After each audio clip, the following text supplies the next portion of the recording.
안녕하세요. 결혼한 지 3달 만에 파토난 30대 여성이에요. 저도 제가 어쩌다 이렇게 사연까지 쓰게 된 건지 모르겠네요. 어머님 말씀이라면 꼼짝도 못하는 등신 같은 남편 때문인지 아니면 제가 정말 어머님을 무시하는 못된 며느리라 그런 건지. 하긴 어느 쪽이면 어떻습니까? 둘 다 이제 더는 볼 일이 없는걸요. 남편과는 친구의 소개로 만났는데 당시 남편은 연애 경험이 전혀 없다고 들었습니다. 저 역시 대학교 학부 시절에 딱 한 번, 그것도 한 달도 안 되는 짧은 연애를 했던 걸 제외하면 제대로 된 연애는 해본 적이 없었지요. 그러다 우연히 하게 된 소개팅이었어요.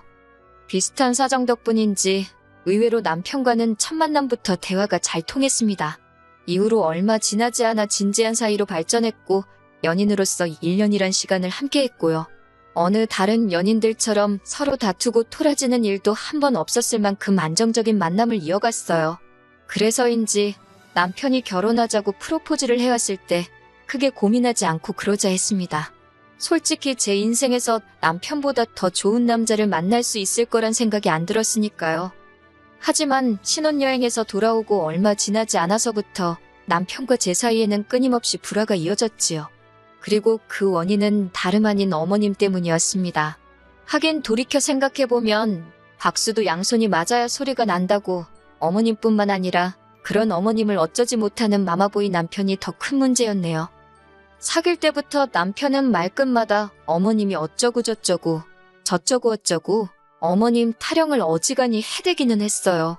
하지만 저는 요즘의 딸처럼 살가운 아들들이 많다더니 내 남편도 그런 아들인가 보다. 그렇게 좋게만 생각했지 솔직히 마마보이라고는 생각하지 못했어요.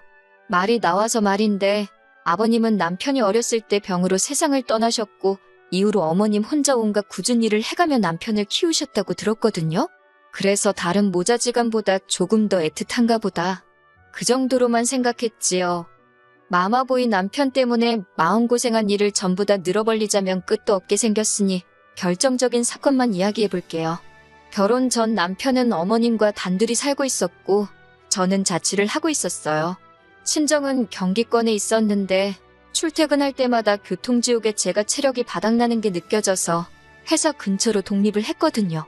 그러다 본격적으로 결혼 이야기가 오가면서 어머님이 먼저 집을 해주겠다는 의사를 전해오셨습니다. 저도 저희 친정 부모님도 그쪽으론 크게 기대한 바가 없었기 때문에 그런 어머님의 말씀에 놀라기도 했고 동시에 매우 감사했어요. 하지만 막상 식을 올리고 나자 어머님께서는 말을 바꾸셨습니다.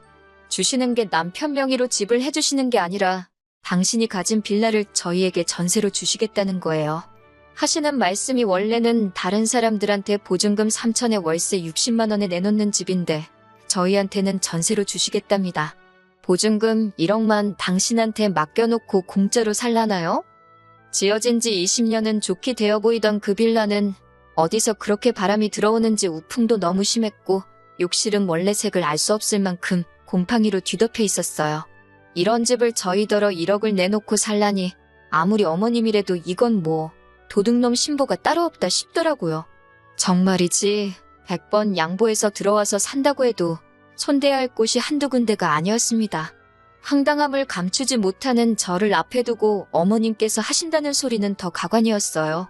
도배만 새로 하면 새 집이나 다름없을 거라며 고치는데 드는 돈은 저더러 친정에 말씀드려서 하라나요? 듣고 있는데 사람이 어떻게 저렇게 뻔뻔할 수가 있나 싶대요. 그날 밤 오피스텔에 돌아오자마자 제가 남편더러 이게 다 무슨 상황이냐고 따졌습니다. 그러자 남편이란 작자가 한다는 말이 매달 오피스텔에서 월세 내며 사는 것보다는 전세가 낫지 않냐입니다. 요새 전세 사기가 얼마나 많은 줄 아냐면서 그래도 우리는 집주인이 어머님이니까 돈 떼일 걱정은 안 해도 되지 않냐면서요. 그리고 이튿날 전날 집을 보러 갔다는 걸 알고 계셨던 친정부모님께서 연락을 해오셨어요. 집에는 가봤냐? 몇 평이나 되냐? 언제부터 들어가서 살기로 했냐? 혼수는 어떻게 해주면 되겠냐? 친정부모님도 친정부모님대로 들떠서 물어보시는 게 전화기 너머로 생생히 느껴졌고 그럴수록 뭐라고 어떻게 상황을 설명해야 할지 감이 안 잡히더라고요. 아무리 머리를 쥐어짜내도 어떻게 좋게 말할 방법을 찾을 수가 없어서 결국 별 수 없이 솔직히 털어놓았습니다. 집도 너무 별로고 게다가 주는 게 아니라 전세다. 보증금도 1억이나 된다. 손 뗄 곳이 한두 곳이 아닌데 나더러 하란다. 듣고 계시던 친정아버지께서 이게 무슨 개뼈다귀 같은 소리냐고 크게 화를 내셨어요. 평소에는 말수도 많이 없으시고 점잖으신 아버지라 제가 다 놀랬네요. 친정어머니께서도 너무 속상해하셨지요. 집 준다는 말에 혹해서 허락한 결혼은 아니었지만 그래도 그쪽에서 먼저 꺼낸 말인데 그렇게 손바닥 뒤집듯이 말을 바꾸는 법이 어딨냐며 이게 사기 결혼이 아니면 뭐냐고요. 하지만 이내 두 분은 침착함을 되찾으셨고 친정어머니께서 차라리 잘된 건지도 모른다 하셨습니다. 이렇게 된 거 그 집구석에서 아무것도 받지 말라시대요. 집 같지도 않은 데서 공짜로 살게 해줬다며 며느리 하나 들어온 거 얼마나 쥐잡듯이 잡을지 안 봐도 비디오라면서 이참에 저더러 시댁하고 선 딱 긋고 살랍니다. 그러면서 남편하고만 잘 살면 되는 거지 시어머니가 뭐가 중요하냐면서 솔직히 말해서 이미 친인척 다 불러서 시까지 올린 마당에 결혼을 무른다는 게 쉬운 일은 아니었으니 저나 친정부모님에게 선택지가 많지 않았네요. 그리고 곧이어 친정아버지께서 2억을 주셨습니다. 혹시나 해서 하는 말인데 그렇다고 저희 집이 돈을 몇 억씩 쌓아놓고 사는 집은 절대 아닙니다. 다만 근래에 들어 아버지가 하는 사업이 잘 되고 있기도 했고 아버지 말씀이 원래 저 시집 갈 때 뭐라도 하나 근사한 거 해주고 싶으셨대요. 그런데 어머님이 집을 해준다 하시니까 그럼 당신은 저희가 살다가 힘들어할 때가 있으면 그때 도와줘야겠다 생각하셨다고요. 그런데 이렇게 된 이상 그냥 집은 당신이 해주겠다 하시면서 목돈을 주신 거지요. 그렇게 아버지 돈 2억과 제가 가지고 있던 돈 몇천을 합해 아파트를 사는 쪽으로 결정을 내렸습니다.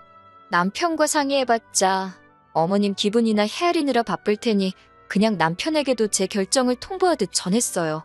남편과 제 입장이 바뀌었으니 제가 하려던 가정가구와 차 한 대를 남편더러 혼수로 해오라 했지요. 그리고 이 이야기는 아니나 다를까 바로 어머님 귀에 들어간 모양이 돼요. 어머님께서 아주 호통을 치시며 당장 시댁으로 내려오라고 연락을 해오셨거든요. 그렇게 며칠 뒤 시댁으로 향했습니다.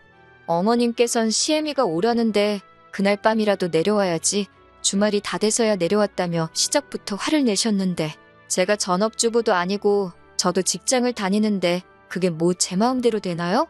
그리고 이 마당에 무슨 좋은 일이라고 남편도 없이 혼자 시댁에 내려가겠어요.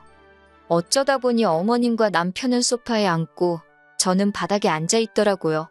이것도 기분이 나쁜데 어머님께선 저를 내려다보시며 제가 마치 무슨 큰 잘못이라도 한 듯 저를 몰아세우기 시작하셨지요. 그렇다고 제가 진짜 무슨 대역죄를 진 것도 아니고 크게 제가 겁먹을 이유가 없었기 때문에 솔직한 제 생각을 전하는 데 집중했습니다. 집 상태가 너무 좋지 못하고 위치도 저나 남편 직장에서 멀기 때문에 여러 면에서 저희한테 이점이 하나도 없어서 들어가서 살기 싫다고요. 그러자 어머님께선 서울에서 월세 60이면 얼마나 싼지 아냐며 돈 무서운 줄 모른다고 저더러 자기 아들이 벌어오는 돈 어지간히 헤프게 쓰게 생겼답니다. 그 집에 들어와서 살고 싶어하는 사람들이 줄을 섰다 하시길래 그럼 그 사람들한테 세주시라 했어요. 그러자 어머님께선 그러면 이참에 당신도 지금 사는 집을 파시겠답니다. 그리고는 그 돈을 저희 아버지가 주신 돈에 보태시겠대요. 그래서 어디 한 30평대 아파트를 구해서 거기서 셋이 살잡니다. 어이가 없어서 어머님 지금 사는 이 집 팔면 얼마나 나오냐고 단도직입적으로 물었어요. 참고로 저희 어머님도 저희 부부한테 전세 주시려던 집하고 비슷한 수준의 집에서 살고 계셨습니다. 재개발 가능성도 일절 없는 집이지요. 게다가 제가 알기로는 몇 년 전 어머님이 운영하시는 가게가 힘들어지자 집을 담보로 대출도 받아 쓰셨다고 들었어요. 그래도 가게는 못 살려서 얼마 전 폐업하신 상황이었고요.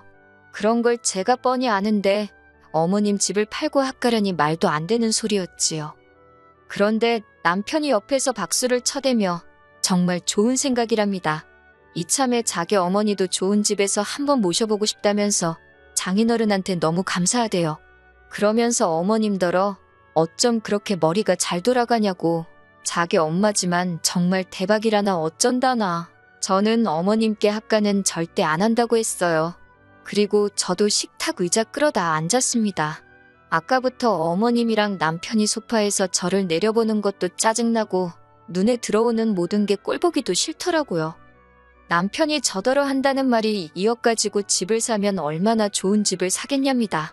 하지만 어머님까지 보태주시면 그래도 괜찮은 아파트 하나는 사지 않겠냐고. 남편 말대로 2억 가지고 아파트 사기 어렵지요. 그렇다고 어머님이 무슨 한 5억 10억씩 보태주실 것도 아니고 100번 양보해서 1억 주신다고 쳐도 그렇다고 1억이 작다는 건 절대 아닙니다만 1억 받고 합가라니 막말로 계산이 안 맞잖아요. 남편에게도 똑같이 말해줬습니다. 남편이 아주 벙찐 표정으로 저를 쳐다보길래 뭘 쳐다보냐고 쏘아붙이면서 말이에요. 그러자 어머님도 자기 뜻대로 안 되니 약이 올랐는지 저더러 당신이 어떻게 키운 아들인 줄 알고 그렇게 함부로 하냐며 악을 쓰대요.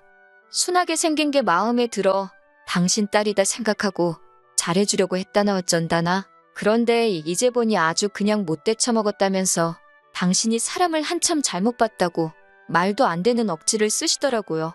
그러더니 하는 말이 결혼할 때 혼수고 뭐고 하나도 안 해오지 않았냐면서 혼수 필요 없으니 돈이나 내놓고 나가랍니다. 아니 뭐 받은 게 있어야 혼수를 해올 거 아니냐고 저도 지지 않고 받아쳤어요. 그 잘난 집도 주는 것도 아니고 전세로 살게 해준다는 거였으면서 어쩜 그렇게 음흉하시냐고. 저야말로 사기 결혼 당했다고 고소라도 하고 싶은 심정이니까 억지도 적당히 하시라 했네요. 나이 먹은 게 벼슬도 아니고 막말로 혼인신고도 안 한 마당에 남남길인데 제가 어머님 앞에서 언제까지 절절 맬 줄 아냐고 저도 할 말 못할 말 가릴 거 없이 마구잡이로 퍼부었어요. 그러자 남편이 자기 어머니 쓰러뜨리려고 작정했냐며 저더러 어떻게 감히 시어머니 되시는 분한테 말을 그렇게 막 하냐고 악을 쓰더라니까요. 어머님은 어머님대로 알고 소리만 연신하시며 마른 걸레 쥐어짜내듯 눈물 쥐어짜내시는데 진짜 쇼도 그런 생쇼가 없었지요. 남편더러 그만하라고 오피스텔에서 짐 꺼내놓을 테니까 짐 찾아가라 했습니다. 너랑 살면서 더한 꼴 보느니 당분간 좀 쪽팔려도 여기서 갈라서는 게 낫겠다고요. 그런데 한 달쯤 지났을까요? 번호까지 바꾸고 친정에 들어가 살고 있었는데 남편이 어떻게 제 번호를 알아내서 연락을 해왔더군요. 자기 좀 살려달라면서 한다는 말이 어머님이 사시는 집이 경매로 넘어가게 생겼답니다. 대출을 안 갚아서요. 그러면서 저더러 돈 좀 빌려달래요. 이거 완전 또라이 아닌가요? 제가 당신이랑 나랑 무슨 사이라고 돈을 빌려달래냐고 2번 다시 연락하지 말라고 했습니다. 그제서야 늦게나마 퍼즐이 맞춰지더군요. 처음부터 집을 미끼로 제 돈을 노린 거였어요. 설마 시까지 올렸는데 제가 그 집에서 안 살고 배기겠나 그렇게 생각하셨던 모양이에요. 3개월 만에 친정으로 돌아왔으니 솔직히 주변에서들 얼마나 수군거릴지 친정 부모님께도 죄송하고 여러 가지로 속상하고 우울합니다. 그래도 더 늦지 않아서 다행이다 싶기도 해요. 또 좋은 날이 오겠지요.